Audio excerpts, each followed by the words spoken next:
Support for this episode comes from the University of San Francisco's SWIG program in Jewish Studies and Social Justice, better known as JSSJ. The new JSSJ graduate-level certificate program in JEDI, Justice, Equity, Diversity, and Inclusion, equips professionals with invaluable skills, tools, and resources that organizations need to bridge generational gaps and ensure inclusive growth. Learn from renowned experts like Julia Watts-Belzer in her upcoming course, Disability and Jewish Social Justice. Apply for her class by May 15th. Go to usfca.edu/JEDI. That's usfca.edu/JEDI. This is Judaism Unbound, episode 424, The Superpowers of Blind Rabbis. Welcome back, everyone. I'm Dan Liebenson. And I'm Lex Rofberg. And today we're continuing our series of episodes on the intersection of Judaism and disability with today's guest, Lauren Tuchman, who's a speaker, spiritual leader, and educator in the area of disability Torah, and as far as we're aware, the first blind woman in the history of the world to have ever become a rabbi. Now, we launched this series with Julia Watts-Belzer last week, and we're excited to build on that interview with our conversation today. So we're going to get into that quickly. So just a few more words of introduction of our guest today, Lauren Tuchman. In addition to being a speaker, spiritual leader, and educator, Lauren Tuchman provides consulting to individuals and organizations across the Jewish community on matters relating to disability access and inclusion. She's taught in numerous synagogues and organizations across North America and has been named to the New York Jewish Week's 36 to Watch. In 2017, she delivered an Eli Talk, that's basically a Jewish TED Talk, entitled We All Were at Sinai, The Transformative Power of Inclusive Torah. In addition to her work in the disability inclusion space, Lauren Tuchman teaches Musar with David Jaffe of Kirva, who was our guest back on episode 167, and she's also been a contributor to the Musar Institute's programming. And if that weren't enough, Lauren Tuchman is currently training to become a Jewish mindfulness teacher under the auspices of the Institute for Jewish Spirituality and Or Halev, and she also teaches with Svara. Lauren Tuchman has rabbinic ordination from the Jewish Theological Seminary. We're thrilled to continue our exploration of Judaism and disability. So, Lauren Tuchman, welcome to Judaism Unbound. It's so great to have you. So wonderful to be here. Well, we started this unit on disability, Torah, disability, and Judaism with Julia Watts-Belzer, and we talked a lot of Torah, and I'm excited to talk a lot of Torah with you today. But before we get to Torah, I wanted to, I think our time a little bit ran out with Julia Watts-Belzer before we were really talking about inclusion. More than that, B'nai Lappi, our great teacher of all of us here, often talks about, we shouldn't be talking about inclusion. We should be talking about other things. Maybe we'll include you. Sorry, just to clarify that, the maybe we'll include you, like maybe those who are being brought in, quote unquote, as inclusees are actually the includers of the mainstream. That's maybe we'll end up doing our own thing and maybe we'll include you, which I like that sort of take. But I wanted to talk to you a little bit about imagining a better future. What would the world be if Judaism were inclusive of and integrated with people with disabilities in the way that you would ideally dream that it would be? The tradition has a lot of challenge in it, but ultimately it's how we choose as communities to interpret our received tradition that I think has a lot of work to be done. One of the practical things that I would love to see begin is a more democratic access to tradition. We need to have more people learning and more people absorbing tradition. Not everybody needs to go sit in the baby drash and learn Talmud. I mean, I love learning Talmud in the baby drash, but that's not going to be for everyone's path, right? But everyone, if we can all take a little bit more ownership, I think that will move us towards a more democratic access point to tradition, which means that we all then become shapers of that tradition. And because we become shapers of tradition, it shifts, I think, how we relate to each other and how we relate to institutions. But I also want to think about disabled Jews and others as integral, and that we don't have necessarily an emphasis on inclusion because, right, as you said in the beginning, what does inclusion mean? It can go either way. Maybe we'll include the mainstream or maybe the mainstream will include us. But really thinking about belonging and creating communities where all people can feel a sense of belonging, which in the time I think we're living is extraordinarily challenging with everything going on in our world that's creating these incredibly splintered and separate communities and where people are feeling incredibly alienated socially and otherwise, I think we have a lot of tikkun to do to really build on the good work that has happened until now around disability inclusion. And yet there's a lot more to go. So I would love to see more people understanding that it's theirs to engage with. I think we have a challenge around people having a model in their mind of like the experts, and I, as a rabbi, I really value the education that I have and the expertise that I have. And I also think that there is this model that isn't actually natural to the tradition that basically says the rabbi or the, head of the institution, whatever that is, whomever that is, they hold the tradition and everybody else just kind of comes in and leaves. I want a tradition. I want a community where we all are constantly in process of ownership and seeking, because the more we do that, the more we have a stake in the future. And I think that we can have a very promising future if we step up to the plate a little bit. There have been people that have been excluded or marginalized from Jewish community in the past for reasons of kind of moral opprobrium, right? But that's not the situation for people with disabilities. Like, I think that most people in their minds, if you ask them and you said, do you want your Jewish institution to be open and accessible to people with disabilities? They would say, oh, yes, of course I do. But they don't do it, right? That it's not actually accessible. So I'm wondering if we could talk about what is it that these good-hearted, well-meaning people should be doing that they're not doing? And I know that's a hard question to ask because obviously there are so many different disabilities, but we maybe could just talk about blindness just to kind of use that as an example potentially. Yeah, I think in terms of what the barriers are to accessibility for people with disabilities, I think there are a couple of pieces of it. One of them, I think, is fear. I don't think we talk about that enough. People are really afraid of disability. People are conditioned to be really afraid of disability. And so if you were to ask somebody, are you excluding people with disabilities because you're afraid of disability? You would probably have people say, of course not. What are you saying? But I think often that real psychological fear of disability gets in the way on a very subconscious level, and then it translates into not having access. Because people with especially visible disabilities, but really I think all disabilities, know in our bones that people have a fear of disability because we live in the world as an embodiment of that fear. And I don't think that that's okay, but I think it's the reality. And so we have to do a lot of work to shift that reality. Let's be honest that being disabled can be really frustrating because of society, also because the body can be really frustrating. It's lots of different pieces of it.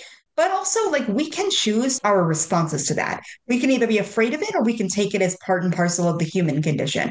And I think if we really, really work with people on helping them through that, which I think is actually the purview of able-bodied people to do with other able-bodied people, I think one of the things that the disability community did not do well, we have not really emphasized the need for affinity spaces for able-bodied people to work on their ableism.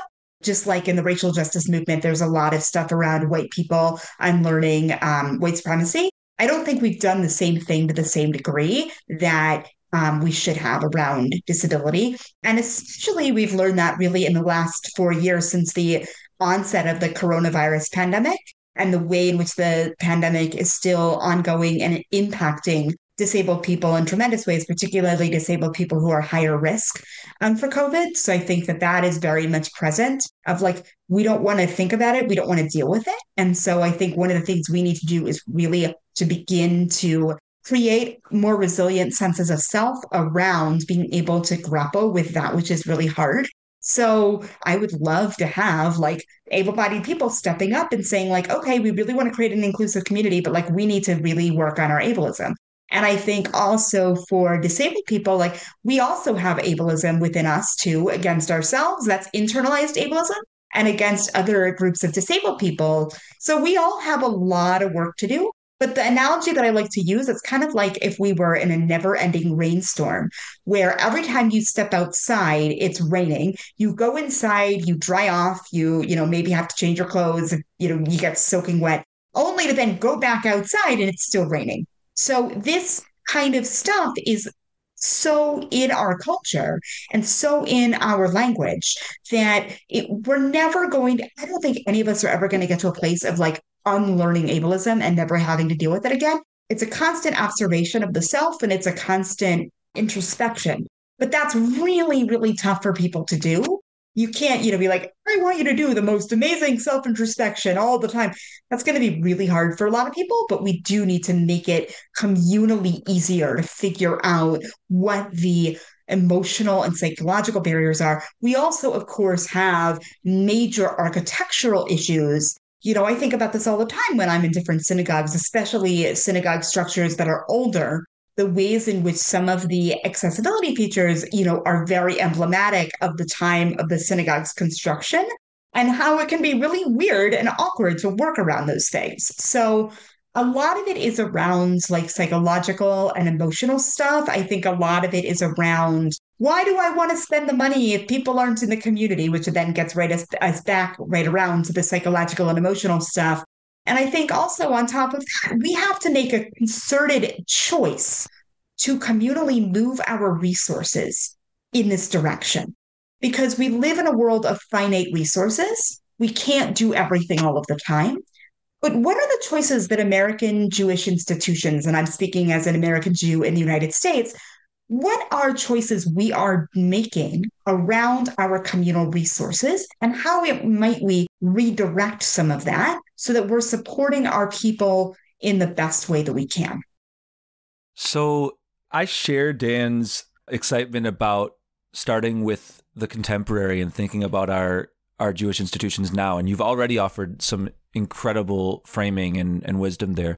I also do want to do some of that Torah that we began diving into with Julia last episode. And she was talking about how like sometimes the issue with Jewish tradition is that like we can't find examples of people who have characteristics to marginalized groups today. You have to search really well to find those examples. But with disability, there's actually a lot of those examples. And the problem is that Jewish texts are sometimes really harmful in the ways that they feature disabled people.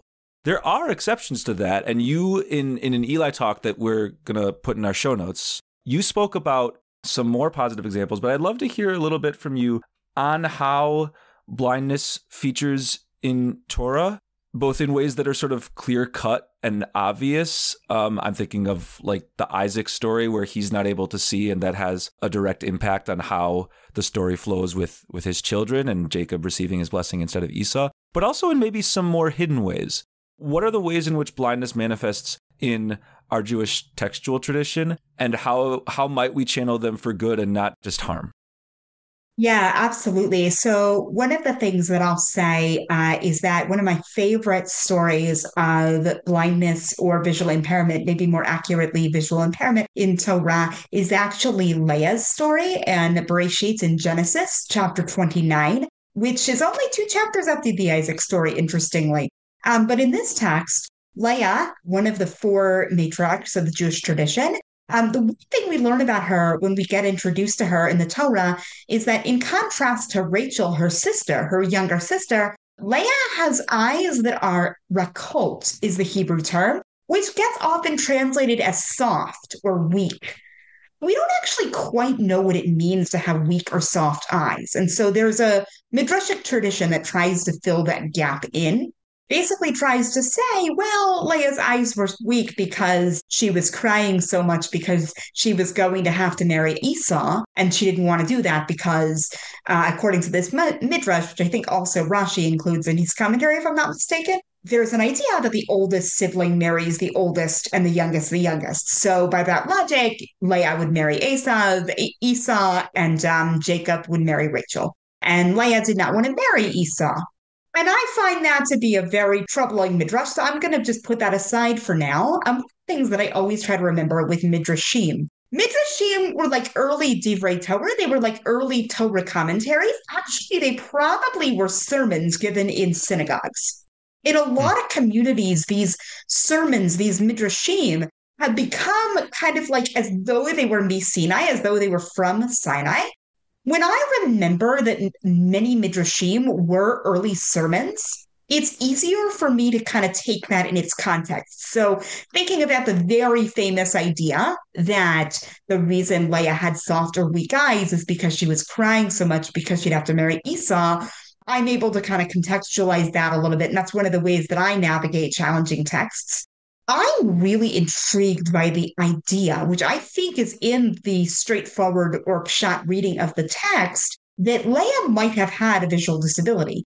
We will never be able to conclusively claim that Leah had a visual disability. And I think that's not the point. The point is the possibility. And the reason that that is really important to me personally, we often talk about men in the tradition with disabilities. We rarely talk about women. So I think that's critically important. Also, it helps to kind of reframe Leah's story with how Jacob completely is not interested in her and the way that that gets reframed in really challenging and problematic ways. But that is one example of blindness. We, of course, also have the example in Leviticus with the Kohanim, which Rabbi Watts Belser addresses beautifully in her book, Loving Our Own Bones. That's another way in which blindness comes up as one of those things that if a Kohen lives with, that disqualifies them from being able to perform their priestly responsibilities. Interestingly, blindness shows up in the book of Deuteronomy when there's a series of what are known as brachot uchlalot, blessings and curses, around how we are to behave. And if we don't do those things, there are going to be repercussions. I'm going to put that theological challenge aside and just name that that's there. One of those curses has to do with blindness, which is a very hard and painful verse to read. But also, there is a section of these curses in Deuteronomy that also says that a person who misleads a blind person along the way, that person should be quote unquote arur, or cursed.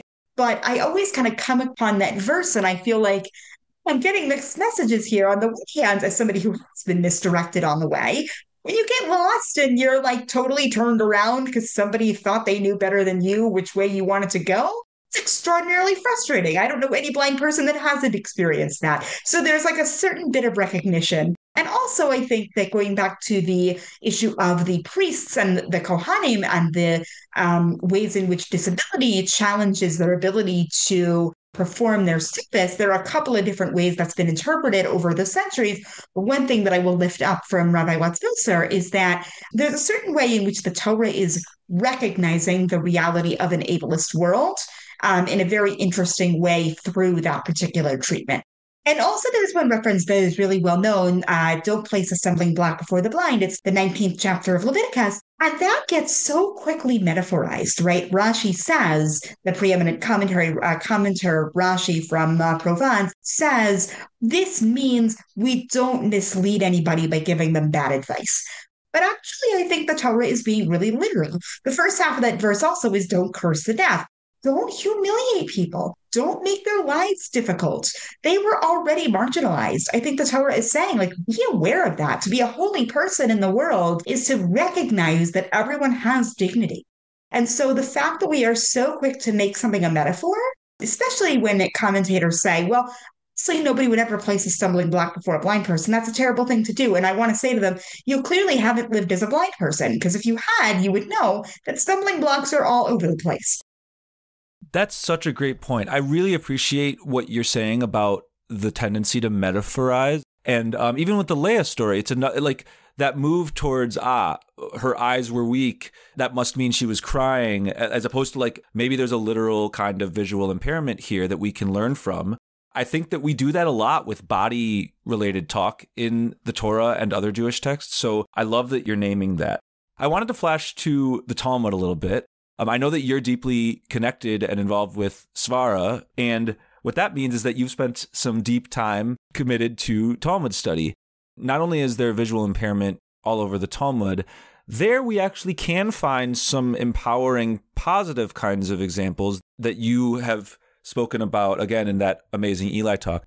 Tell us a little bit about Rav Yosef. He comes up in the Talmud in a way that I actually think helps us a great deal, potentially. Yeah, Rav Yosef is a blind rabbi, and he comes up in the Talmud a bunch. One of the things that I think is so interesting, I've not done a comprehensive study of Rav Yosef, and I'd actually really love to. But one of the things that's really interesting about him is that he is presented in the Talmud as a very multifaceted personality, as many of the rabbinic sages were. His blindness certainly comes up many, many times, but he's also known to make statements about lots of other things. The thing about it that I think is really significant is that he makes some problematic statements. And the reason I say that that's really important is because oftentimes people with disabilities are assumed to be like angelically perfect human beings. And the truth is, we're just people. But the fact that Rav Yosef is just a very dynamic person in the Talmud, it tells us a couple of things. It tells us, first of all, that he was very much there. He was part and parcel of the Beit Midrash. And when I was in rabbinical school, really looking for role models for myself, finding rabbis like Rav Yosef and another Rav Sheshet, who is also a blind rabbi, was really important to me because it reminded me that I had a place in the tradition. I think also something that a lot of my professors talked with me about was how oral the rabbinic culture was. No question that Rav Yosef, I'm sure, had plenty of access challenges in his life, but also the fact that the rabbinic culture was incredibly oral meant that he really had full access to the Beit Midrash. And that there's something about that that I love. There is something about like returning to that that makes me really alive, like makes me feel really alive and excited. And that's not accessible to many, many people, right? And Mm-hmm. so I sit with all of that. But the fact also that Rav Yosef challenges rabbinic precedent because of blindness. And he says, like, there's a very famous section of Talmud where Rav Yosef, there's a longer conversation about honoring parents. And then the Talmud, as it often does, goes into a tangent. And it says, Rav Yosef was blind and he performed these mitzvot. He performed all the religious obligations that he was supposed to do. And it's a question about whether or not he had the same obligation as sighted men. Now, of course, bearing in mind, we're only talking about men in this context having obligations to Jewish ritual behavior. And the question arose, did Rav Yosef have that same obligation that his sighted colleagues did? There's a question in this text of Talmud that says, who is greater? A person who performs the obligations that they are required to, or a person who performs obligations even though they are not required? So the rabbis ultimately say that a person who performs obligations, who is required, that is a better thing to do or a greater thing to do than doing it voluntarily, which might sound very counterintuitive to us today. And Rav Yosef, recognizing this, is very perplexed and upset because he knows that his colleagues don't think he is obligated in the same way that they are. And he says, that has to change. This is not aligned with my own experience and my religious obligations. That is the precedent for why blind people generally are obligated the same as sighted people. So that is a really beautiful, for me, model of a complicated, multifaceted person who we should both really look to as a model of empowerment, but also we should refrain from pedestaling him, which I think we often will do when we try to find people who are in marginal categories where we assume that everything about them is perfect in every way and we kind of make them in our own image. Rav Yosef is his own person. He did something tremendous and he was very involved in his community. But he was also a person. And I think all of those things are so important because he was clearly integrated into the wider rabbinic community. And also to bear in mind, the rabbinic community was a tiny segment of the Jewish world and a very elite one. So all of those things, I think, make Rav Yosef a really fascinating person.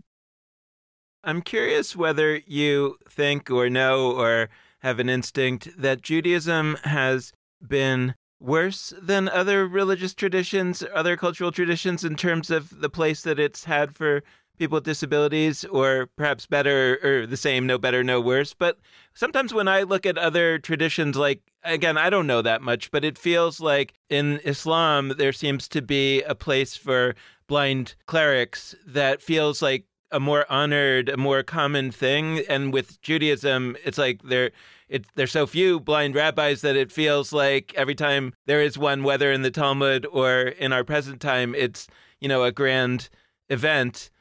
And I just don't know if that's true, but it feels to me like there are things in Judaism that are about, and this, I mean, in Jewish texts that are about kind of like we've talked about the priests, that there are these kind of bodily quote unquote imperfections that render somebody not able to join this elite cadre of priests. And I just wonder if there have been trickle down effects of that throughout Jewish history as you read it. Yeah, so I think this is an incredibly important question, and I can't speak to the inner workings of other traditions, so I'm not going to go there. But what I am going to caution us against is thinking about who does disability better and who does disability worse. Religious tradition gets filtered through culture and gets filtered through so many component pieces. I think that different communities are going to have different perspectives on disability that are going to change over time based on so many external factors. So, in terms of the rabbinate, we are seeing a growing number of blind rabbis. And honestly, I don't know in the past, we often assume that there's this like gap between Rav Yosef and the modern day. And I actually would like us to question that gap.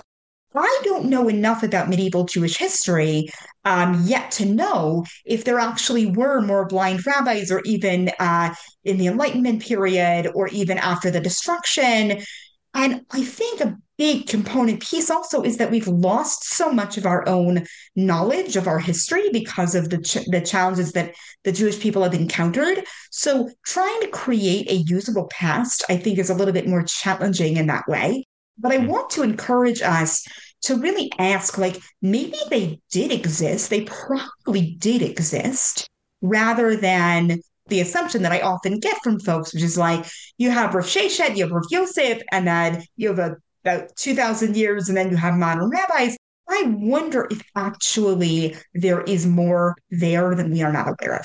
It's very, very important, because I often get this, right, from people of like, other traditions, are more welcoming. And there's always a sense of like the Jewish community is the worst around disability. And one of the things that I want to just name, how much of the assumption of Judaism is worse, right, which is a very common idea, how much of that is based in empirical fact, and how much of that is rooted in internalized anti-Semitism, which rears its ugly head, I think, for a lot of us, and something that we have to navigate. Doesn't mean that our community doesn't have plenty of challenges, but I think it's really easy for those voices in our head to tell us that others are better than we are.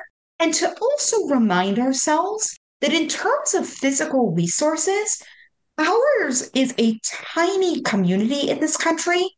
And we think of ourselves as having a lot of access and resources, which we do.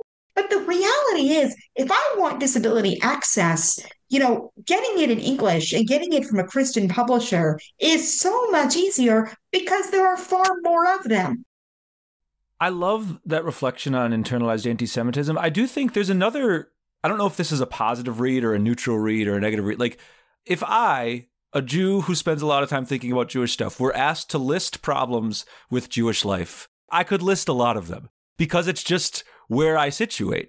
And I know less about other religious traditions. And so, like, if I had to make a comprehensive list of problems with Christianity and Islam, A, I would feel weird about doing that as an outsider to those traditions. And B, I would be less able to because I don't know the ins and outs of those textual and cultural traditions. But like, I agree with you. I think there's also a lot of internalized anti-Semitism that operates there. That's a really great point.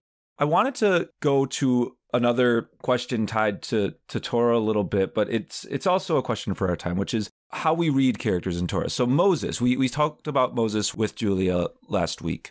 There are commentary traditions that read him as having difficulty with speech. There are many commentaries that go that direction. And what I think happens, though, is there's all sorts of people taking that and saying, like, look at Moses. Despite this challenge of his, he was able to be a leader of the Israelite nation. That despite word.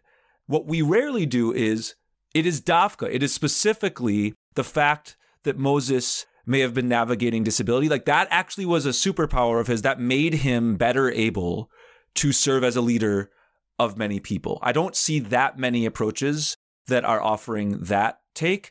And I think it would be a reasonable take. I think somebody who has that kind of struggle and recognizes what it is to navigate the world with difficulties with speech when others sort of expect you to communicate a certain way, I think that is a person likely to be able to empathize with people who have other kinds of disabilities or other kinds of challenges.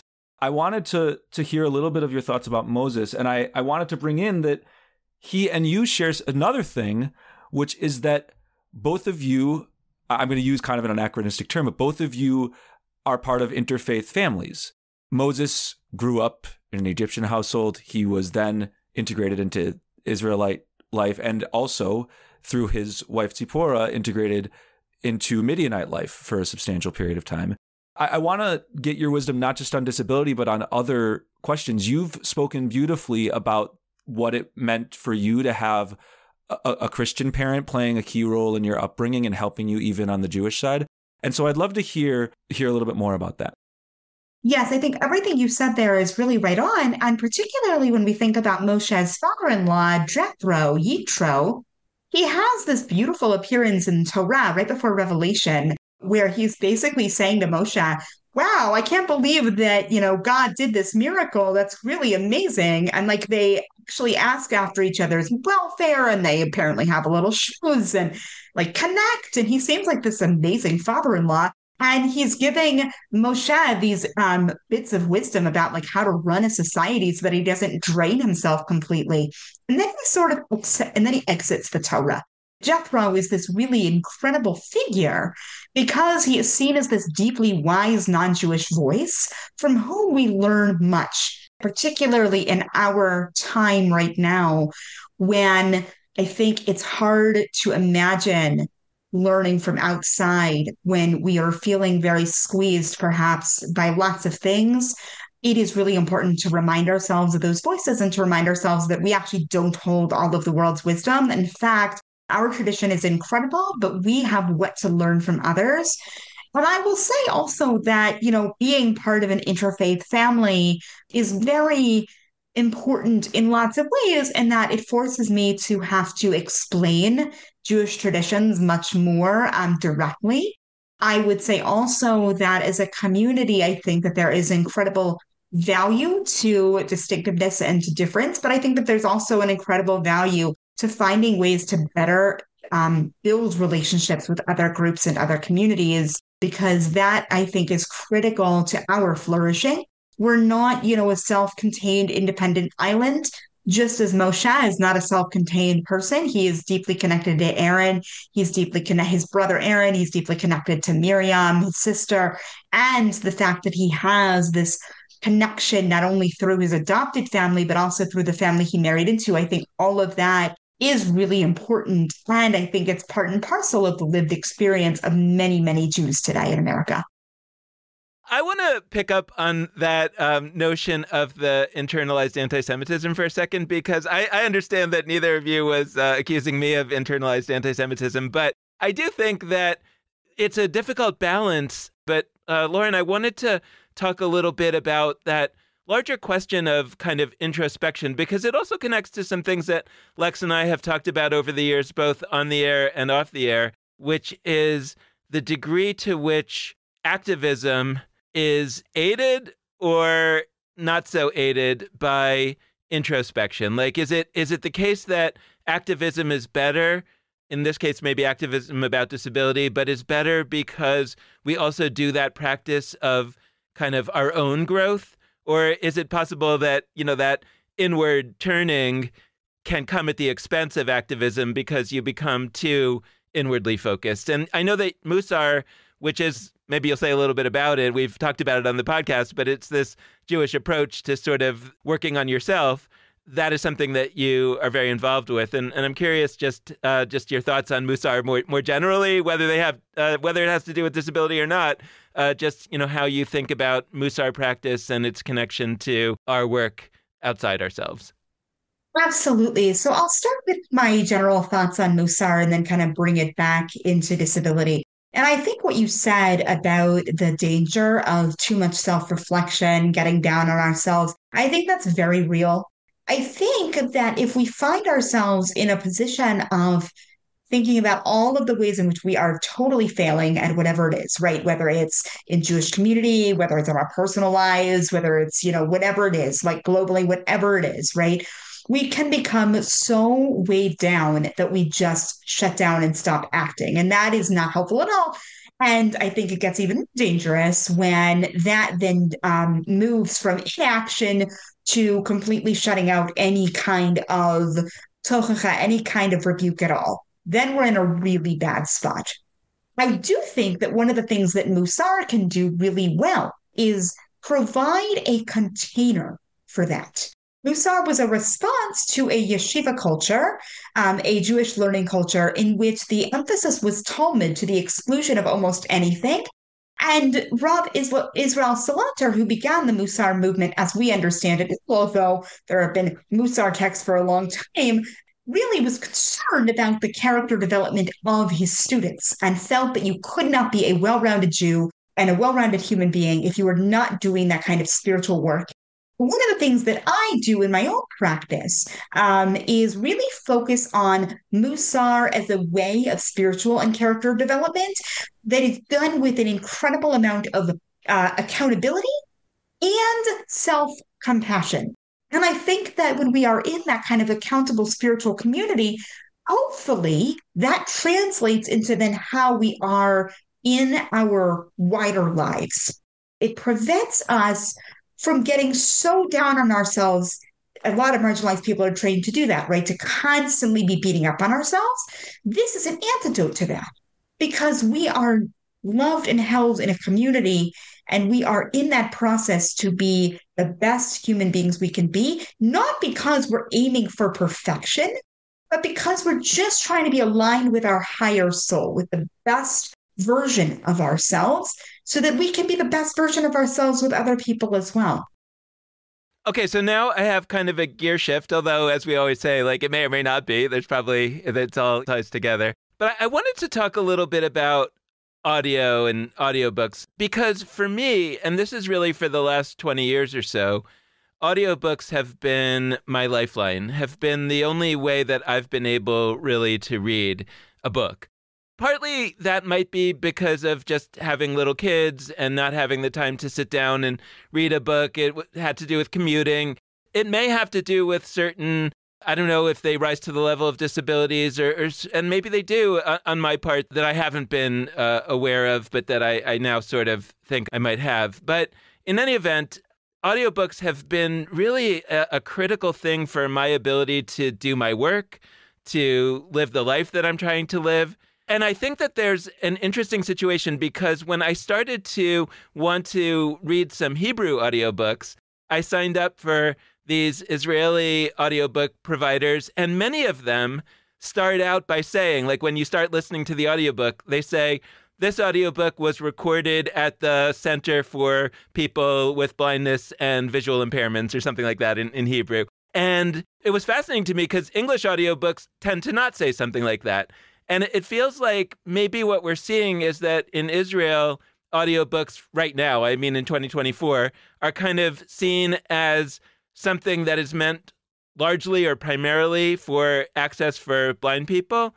And in America, maybe this has to do with what you were saying earlier about the number of Jews versus the number of non-Jews. Like somehow in America, because of the vast population, there's a sense that there are actually more people who are not blind that really want to listen to audiobooks. And it's kind of, I would imagine, serving blind people. And in Israel, it's almost the mirror image.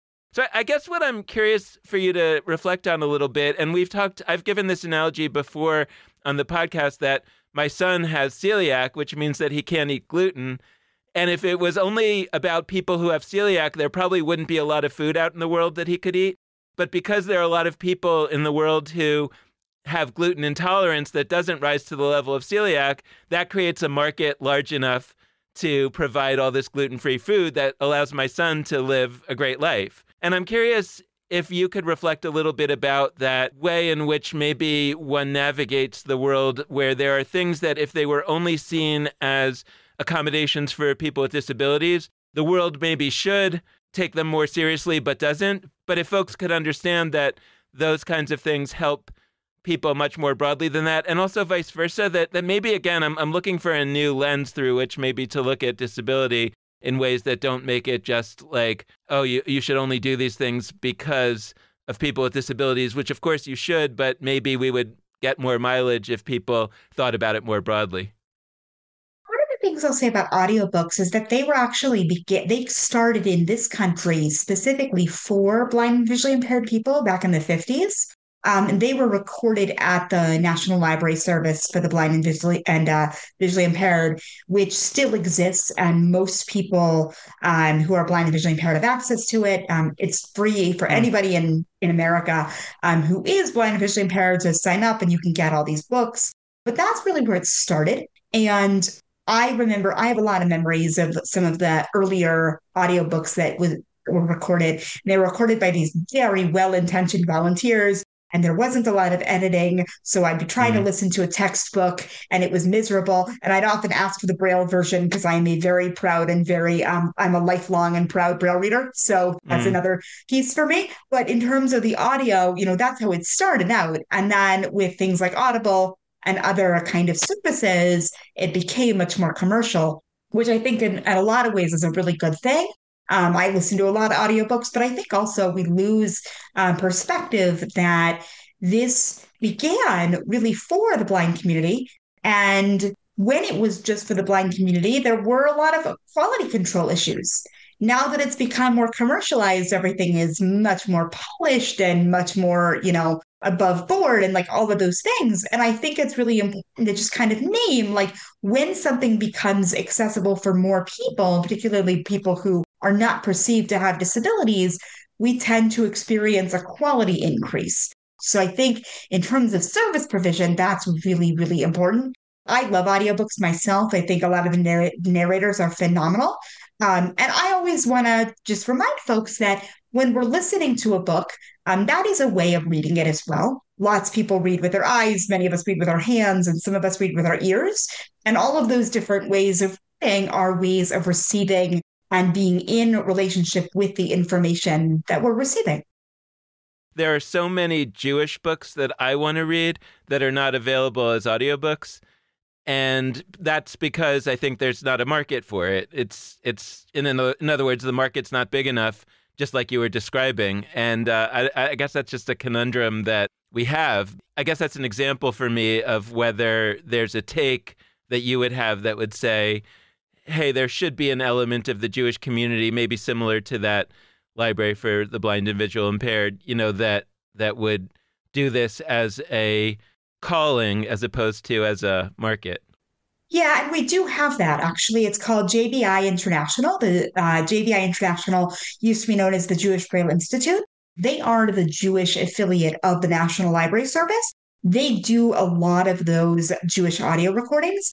The challenge is the only way to get access to them is if you are eligible for the larger National Library Service. And so to your point, there is not enough of a general market for commercial audio distributors to publish Jewish books, which is extremely frustrating. I share that frustration. There are lots of things I would love to have access to in audio format. The reason that these organizations exist is because despite the proliferation of audio books, we are still living in what we call a book famine, where only 10% of published works are made accessible. And all the more so, there is even greater disparity in the Jewish world. In this country, right, and I'm speaking again as an American Jew, in the United States, as Jews, we actually are better off in terms of access than most other minority religious communities that don't even have the same level of access that we do to alternative formats for their texts. So much of this is about resources and market share, and we just don't have a lot of market share. So I'm constantly thinking in puns. That's just a thing that my mind does all the time. And I just looked up how Braille, the word, is spelled in Hebrew. I was curious. It doesn't align with what I think is an amazing pun, but you could hear Braille as a two-part Hebrew word, bara el, which would roughly mean like God creates or God creation. there's a lot of words that end in ale in Jewish text, and it's usually connected to an angel or something like that because it's a God name. But so I think it'd be cool if we thought of this notion of Braille as a rendering of like divine creativity. I think that that's absolutely what it is. But I have maybe a related question, which is sight metaphors, sight languaging. There's a lot of it in Jewish text. There's a lot of stories that hinge on and X character saw whatever they saw. Or on the other hand, Y character was not able to see God's face, only God's back. Moses was able to see the land, but not enter it himself. There's a lot of stories that incorporate sight language, sometimes literal language of seeing and of vision, other times metaphoric, and other times in between, like we talked about before. I really would love to hear how you approach those texts, not as like a challenge. I'm starting from the premise that those texts and all Jewish texts are for everyone. When you reach those texts, does it feel like an ouch, or does it actually feel exciting because you have a different way of understanding them that might teach those of us who are sighted? I would say it is both an ouch and an exciting thing, mostly an ouch. But I have come to understand that people, or I've come to believe that people write in the way that they sensorily experience the world. I write in a very sensory oriented way around, my own experiences. So I recognize that when we have texts that they are reflecting our own human experience. And at the same time, what is very concerning to me is that when we privilege any particular sensory experience, whether it's sight or hearing, particularly it's usually sight or hearing, when we privilege either of those and we say that those are connected to knowing, right? So for example, Moshe being able to see only God's back and not God's face, right? Like a certain kind of knowing of God, but that knowing is limited, which is an interesting piece. But also, I think that there is a certain way in which sight and knowing are very connected. And I think that is dangerous because we assume that sight, and I've heard from sighted people who say that like they are just conditioned to sight is the main sense that they are taught to rely on, and that's what makes blindness so scary.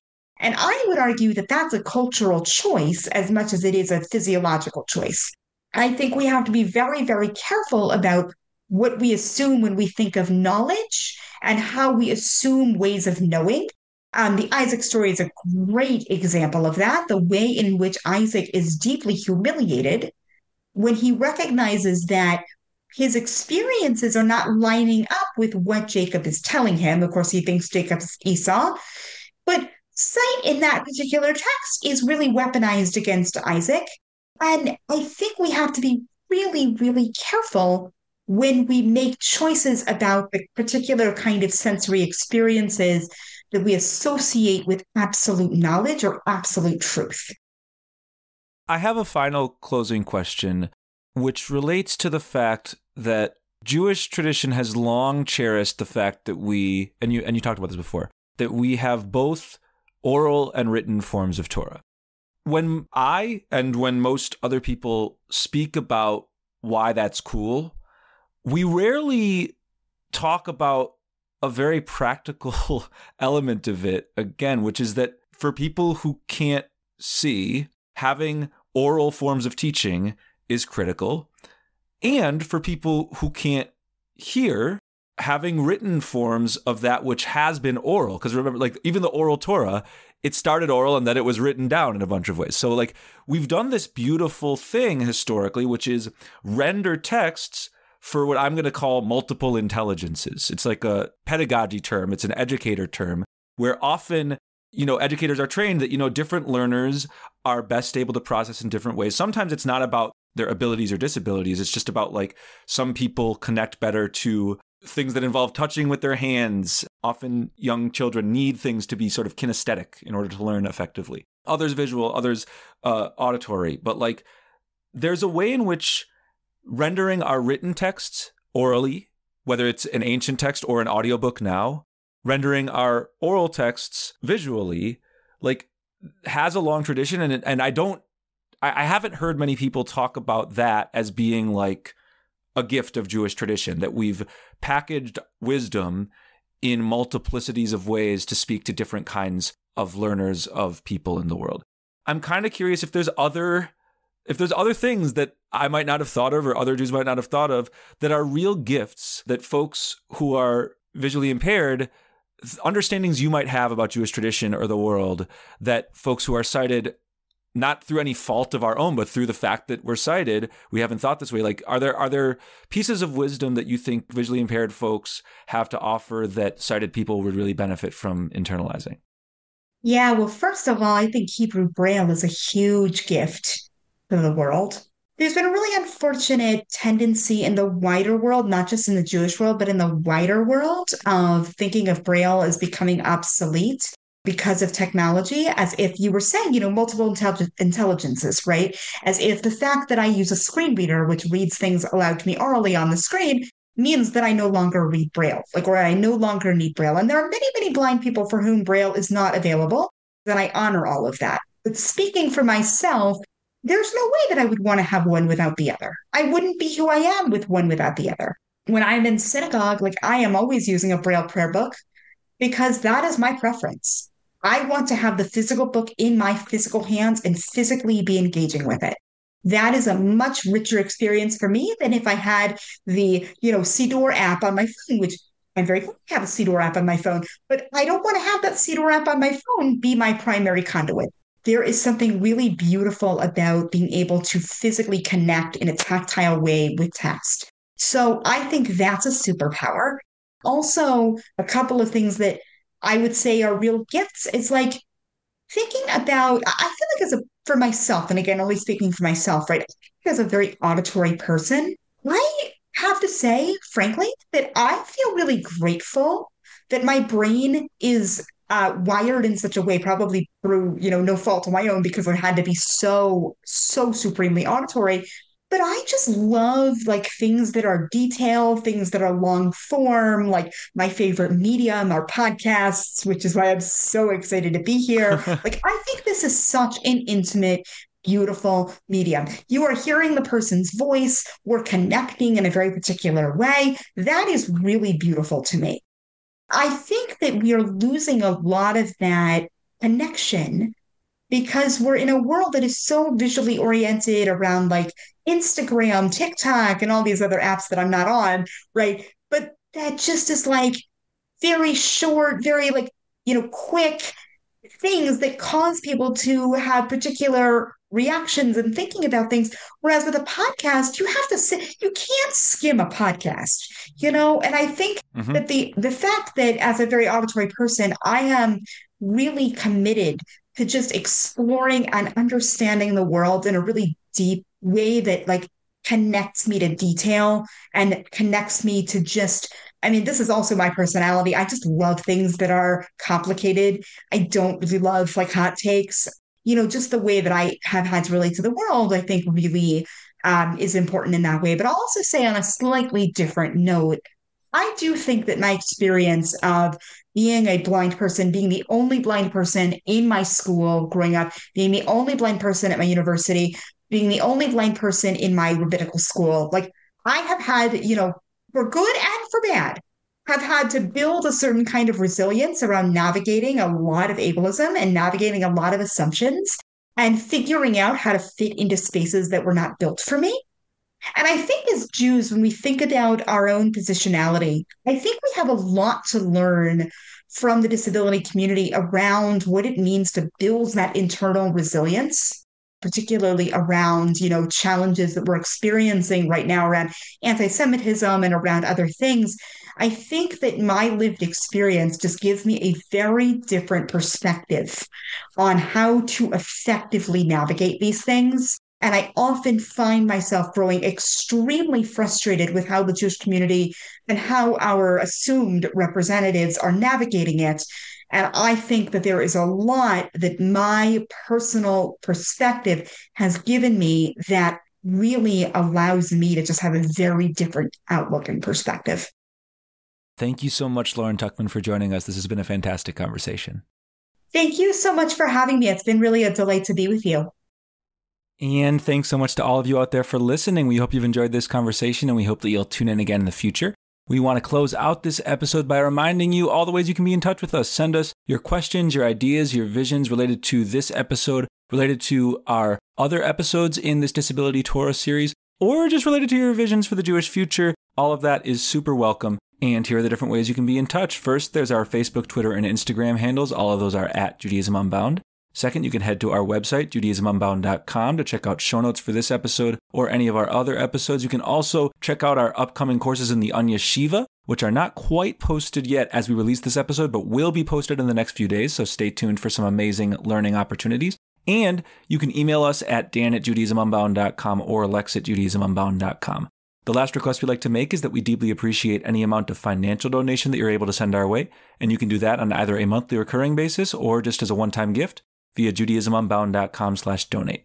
And before we go, support for this episode of Judaism Unbound comes from the Oshman Family JCC in Palo Alto, California, whose vision is to be the architects of the Jewish future.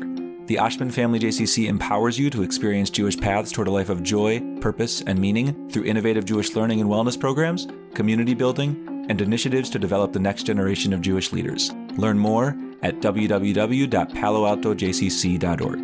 And with that, this has been Judaism Unbound.